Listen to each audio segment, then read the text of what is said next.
और खबर ऐसी है जो चौंकाने वाली है। उड़न तश्तरी के पीछे रफाल लगा दिया गया है। उड़न तश्तरी का नाम आपने सुना होगा।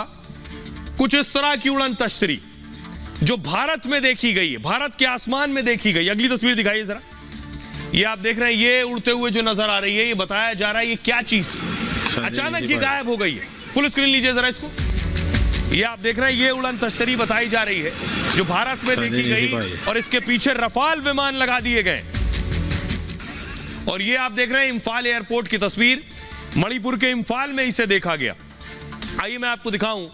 जैसे ही जानकारी मिली उसके बाद एक्शन हुआ, लेकिन किस जगह पर इस यूएफओ को देखा गया है ये आप देख रहे हैं। ये मणिपुर का नक्शा है और इंफाल एयरपोर्ट पर इस तरह की उड़न तश्तरी देखी गई।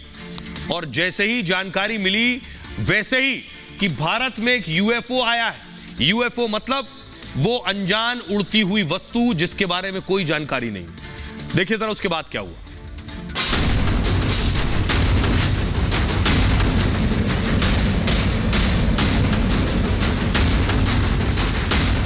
भारत में उड़ती दिखी उड़न तश्तरी। दावा है कि रविवार को इंफाल एयरपोर्ट पर आसमान में काफी बड़े आकार की वस्तु काफी देर तक घूमती रही। उड़न तश्तरी जैसी चीज को देखकर अधिकारियों के होश उड़ गए। रहस्यमयी वस्तु को पकड़ने के लिए वायुसेना ने दो रफाल फाइटर उड़ा दिए। रफाल विमान काफी देर तक अनजान विमान को खोजते रहे, लेकिन तब तक उड़न तश्तरी जैसी चीज गायब हो चुकी थी। सवाल यही है, इंफाल के आसमान में दिखी वस्तु क्या थी? क्या एलियन धरती से संपर्क करने की कोशिश कर रहे हैं?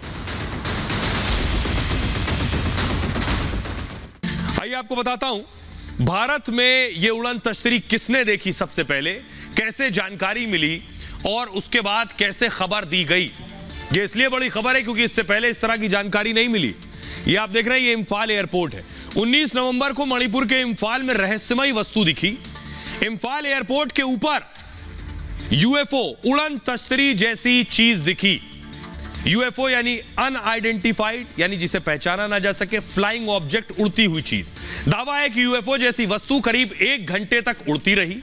दोपहर 2:30 बजे सीआईएसएफ के जवानों ने आसमान में उड़न तश्तरी के बारे में जानकारी दी। सीआईएसएफ यानी केंद्रीय औद्योगिक सुरक्षा बल। एयरपोर्ट की जो सुरक्षा की जिम्मेदारी है वो अमूमन सीआईएसएफ के हाथ में होती है। सीआईएसएफ के जवानों ने पूरी जानकारी एटीसी के अधिकारियों को दी, यानी एयर ट्रैफिक कंट्रोल को जानकारी दी कि आसमान में कोई चीज उड़ रही है। इंफाल एयरपोर्ट पर फौरन विमानों की उड़ान पर रोक लगा दी गई। एयर इंडिया की 2 और इंडिगो की 1 फ्लाइट को लैंडिंग की इजाजत नहीं दी गई एयरपोर्ट पर। इंफाल आने वाली 2 फ्लाइट्स कोलकाता डाइवर्ट कर दी गई फौरन। उड़ान पर रोक लगने से करीब 1000 यात्री प्रभावित हुए। कुछ यात्रियों को विमान के अंदर ही 3 घंटे तक इंतजार करना पड़ा। इंफाल एटीसी ने यूएफओ देखने की जानकारी वायुसेना को दी। सुरक्षा कारणों से एयर स्पेस का पूरा नियंत्रण वायुसेना को उस वक्त दे दिया गया, यानी वायुसेना को जानकारी दी गई। हमारे साथ एक्सपर्ट सृजन पाल जुड़ रहे हैं। सृजन पाल जी, जरा दर्शकों को बताइए कि ये यूएफओ, पहली बार सुना है कि भारत में यूएफओ देखने को मिला। ऐसी कोई चीज होती है, ऐसा संभव है, मुमकिन है? अंतरिक्ष विज्ञान की दृष्टि से अगर हम देखें तो हमें यह नहीं पता, आज तक हमारा कोई ऐसा संपर्क नहीं हुआ है किसी और ग्रह पर रहने वाले किसी भी जीव जंतु से। तो हमें नहीं पता कि एलियंस होते भी हैं या नहीं होते हैं, और अगर होते हैं तो किस प्रकार के होते हैं, इसका भी अनुमान लगाना मुश्किल है। और अगर ये नहीं पता तो हमें ये भी नहीं पता कि उनकी टेक्नोलॉजी कितनी एडवांस हो सकती है, क्या वो यहाँ तक आ सकते हैं या नहीं। लेकिन एक चीज़ ध्यान देने, अगर हम आंकड़ों की बात करें तो ये ध्यान देने वाली बात है कि पूरे ब्रह्मांड में लगभग 2 ट्रिलियन यानी कि 2000 अरब ग्रह हैं, कम से कम, इससे ज़्यादा ही होंगे। यानी कि 2 के बाद 12 शून्य लगाइए, इतने ग्रह हैं। इनमें से क्या कुछ ग्रह ऐसे हो सकते हैं जो हमारी पृथ्वी जैसे हों? तो अगर ऐसा कोई ग्रह हो जहाँ पर एलियंस रहते हों और वो हमसे टेक्नोलॉजी में आगे हों, तो संभव है कि वो हमसे कम्युनिकेशन स्थापित करने की कोशिश करें। तो सृजन पाल जी कह रहे हैं कम्युनिकेशन स्थापित करने की कोशिश करेंगे। और क्या ऐसा किया? जैसे ही एटीसी और वायुसेना को पता चला, देखिए फौरन रफाल विमान को उड़ा दिया गया। रफाल विमान यूएफओ के पीछे भेजे गए कि क्या कोई उड़न तश्तरी है। ये सोचिए, ये सब कुछ हिंदुस्तान में हो रहा था, भारत में। एटीसी से जानकारी मिलने के बाद वायुसेना फौरन अलर्ट पर आ गई। पश्चिम बंगाल के हाशिमारा एयरबेस पर रफाल विमान तैनात है। वायुसेना ने फौरन एक रफाल विमान को इंफाल के लिए रवाना किया। फाइटर जेट ने आसमान में काफी दूर और ऊंचाई तक उड़ान भरी। रफाल के पायलट को आसमान में कुछ नजर नहीं आया। रफाल के रडार पर भी कोई रहस्यमयी वस्तु नहीं दिखी उसे। पहला रफाल फाइटर जैसे ही लौटा, दूसरा रफाल को भेजा गया। दूसरा रफाल भी अनजान विमान या यान उसे नजर नहीं आया। घटना को लेकर वायुसेना की पूर्वी कमांड ने सोशल मीडिया एक्स पर लिखा, इंफाल हवाई अड्डे से जानकारी मिलने के बाद वायुसेना ने एयर डिफेंस सिस्टम को चालू कर दिया। हमें कोई अनजान वस्तु नजर नहीं आई। वायुसेना ने रहस्यमयी वस्तु को लेकर पूरी जांच पड़ताल की, फिर इंफाल एयरपोर्ट को उड़ान बहाल करने की अनुमति दी, लेकिन यूएफओ नहीं दिखा। लेकिन क्या यूएफओ इतना अत्याधुनिक था कि रडार की पकड़ में नहीं आया? आइए अब आपको बताता हूं, ये जो उड़ने वाली चीज है, ये है क्या जिसे हम यूएफओ कह रहे हैं। बहुत से लोगों ने पहली बार नाम सुना होगा या किस्से, कहानियों और किताबों में सुना होगा। यह है यूएफओ जो आप देख रहे हैं। यूएफओ मतलब अनआइडेंटिफाइड फ्लाइंग ऑब्जेक्ट। इसको उड़न तश्तरी भी कहते हैं। कई बार आसमान में तश्तरी के आकार की उड़ने वाली चीजें दिखी हैं। अमेरिका से लेकर दुनिया भर में ऐसी घटनाएं भी सामने आई हैं। दावा है कि एलियन इनका इस्तेमाल करते हैं। अमेरिका में भी कई बार यूएफओ का पीछा किया गया है, लेकिन अमेरिकी विमान यूएफओ को नहीं पकड़ पाए। यानी ये अमेरिका के साथ भी हो चुका है। दावा है कि यूएफओ की तकनीक काफी उन्नत है। रडार भी यूएफओ को नहीं पकड़ पाते। अमेरिका ने स्टेल्थ विमान बनाए हैं और इन विमानों में विशेष तकनीक का इस्तेमाल हुआ है।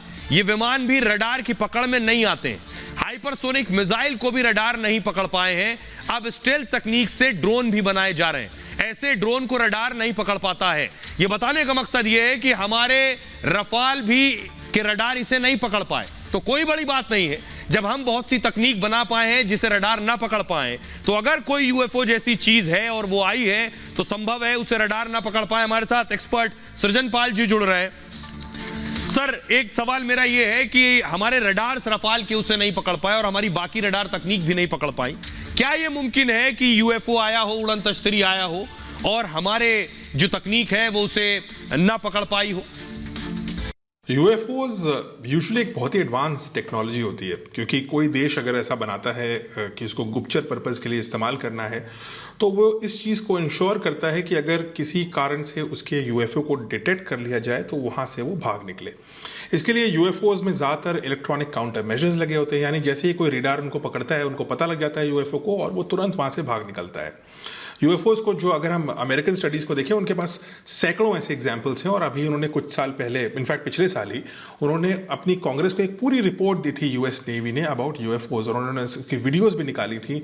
उनको चेस भी करने की कोशिश करी थी। कई बार उनको प्लेन के विंडस्क्रीन पे दिखे भी थे कि प्लेन के सामने वो यूएफओ थे और एकदम से भाग निकले। इसका मतलब यूएफओज जैसे भी होते हैं, चाहे वो इंसान द्वारा बनाए गए हों या जो दूसरी थ्योरी है कि वो कोई एलियन है, वो बहुत तेजी से मूव करते हैं। उनके अंदर ऐसे मेजर्स होते हैं जो वो रेडार से बच के निकलने में कामयाब रहे। बहुत बहुत शुक्रिया सृजन पाल जी इस तमाम जानकारी के लिए। एक बात कि वो मानते हैं यूएफओ होते हैं और इतने अत्याधुनिक और हाईटेक होते हैं कि रडार की पकड़ में ना आए। खबरों में आगे बढ़ते हैं। आज की एक और बड़ी खबर है, भारत माता पर सवाल और सियासत में बवाल। राहुल गांधी अपने बयानों के लिए जाने जाते हैं। प्रधानमंत्री नरेंद्र मोदी प्रचार में व्यस्त हैं और राजस्थान में भी प्रचार कर रहे हैं, क्योंकि 25 नवंबर को राजस्थान में चुनाव है। लेकिन इस बीच राहुल गांधी ने रैली करते हुए सवाल पूछ लिया कि आखिर भारत माता क्या है। सोचिए, राहुल गांधी पूछ रहे हैं कि भारत माता क्या है। उनसे यही उम्मीद थी इसी तरह के सवाल की। अब लेकिन बीजेपी को ये उन्होंने बैठे बिठाए एक मौका दे दिया है। राहुल का भारत माता पर विवादित बयान आया और राहुल ने दौसा में रैली में यह विवादित बयान दिया। इस रैली में राहुल के साथ साथ सचिन पायलट भी मौजूद थे। राहुल ने एक बार नहीं, बार बार सवाल उठाए। राहुल ने कहा, भारत माता कौन है? सब लोग भारत माता का नारा लगवाते हैं, सभी कहते हैं भारत माता की जय, मगर ये भारत माता है कौन? ये भारत माता है क्या? भारत माता है कौन, ये सवाल है। राहुल इसे बार बार दोहरा रहे थे। राहुल ने एक बार नहीं, बार बार सवाल उठाए। आगे कहा, यह भारत माता धरती है, ये भारत माता इस देश के लोग हैं, अमीर गरीब सब लोग भारत माता हैं। मैंने संसद में भी सवाल पूछा है, मैं जानना चाहता हूं कि भारत माता कौन है। यहां तक तो राहुल गांधी सवाल पूछ रहे थे, लेकिन आगे इसे उन्होंने जातियों से जोड़ दिया, जो करना चाह रहे थे दरअसल वो। कहा देश में दलित कितने हैं, आदिवासी और पिछड़े कितने हैं, हम भारत माता के लिए नारा लगाते हैं, जातियों का पता नहीं। अब सोचिए, भारत माता से जातियों के पता होने का क्या तुक है? लेकिन राहुल ये सब बोल रहे थे। मतलब ये भारत माता का मतलब क्या है? राहुल ये भूल गए कि मां केवल मां होती है, मां के लिए बच्चे केवल बच्चे होते हैं, यही उसकी जाति है। ये भी भूल गए कांग्रेस सोनिया गांधी को भारत माता दिखा चुकी है। एक होर्डिंग लगाया था, आगे मैं आपको तस्वीर दिखाऊंगा, सोनिया गांधी को भारत माता दिखाया गया था।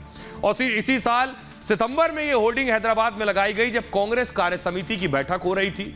अब राहुल गांधी भारत माता पर सवाल उठा रहे हैं। सुनिए जरा राहुल। सब लोग ये नारा लगाते हैं, बहुत सुनने को मिलता है, भारत माता की जय। मगर ये भारत माता है कौन? ये है क्या? पार्लियामेंट हाउस में मैंने भाषण दिया और मैंने कहा कि देखिए, मैं जानना चाहता हूं, हम ये नारा रोज लगाते हैं, मैं जानना चाहता हूं ये भारत माता कौन है? कौन है ये भारत माता? आदिवासी कितने, दलित कितने, पिछड़े लोग कितने, गरीब कितने, अमीर कितने? अगर हम नारा लगाते हैं भारत माता की जय, और अगर हम भारत माता के लिए लड़ते हैं, खून देने के लिए तैयार हैं, तो ये भारत माता है कौन? ये तो पता लगाना ही पड़ेगा। सही, अगर हमें मालूम ही नहीं इस देश में पिछड़े कितने, दलित कितने, गरीब कितने, तो भारत माता की जय का मतलब क्या है? तो मैंने ये पार्लियामेंट में बोला, कहा कि इस देश को अब क्रांतिकारी काम करना पड़ेगा। इस देश को जाति जनगणना करवानी पड़ेगी। देखिए, 60 साल सरकारें रही कांग्रेस की, कभी जाति जनगणना नहीं करवाई तो आंकड़े जारी नहीं किए।